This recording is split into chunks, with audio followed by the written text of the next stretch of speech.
Ferrer 15వ వర్ధంతి సందర్భంగా నివాళులు అర్పించడం జరిగింది. విన్సెంట్ ఫెర్రర్ గారు అనంతపురం జిల్లాని ఎంతో డెవలప్ చేశారు. ముఖ్యంగా బడుగు బలహీన వర్గాలకి చాలా మంచి చేశారు.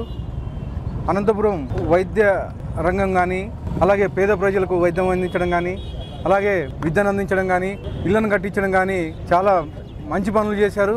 ఈరోజు అనంతపురం జిల్లా మొత్తం విన్సెంట్ ఫెర్రర్ గారికి రుణపడిందని చెప్పేసి తెలియజేసుకుంటాను. అలాగే వాళ్ళ వారసులు ఎవరైతే ఉన్నారో దాన్ని ఆర్డిటి సంస్థ ఎనలేని సేవలు అందించింది అనంతపురానికి. అనంతపురం ప్రజలందరి తరఫున వాళ్ళకి ధన్యవాదాలు తెలుపుకుంటూ ఇంకొకసారి ఫెర్రర్కి ఘన నివాళులు అర్పించడం జరుగుతాం.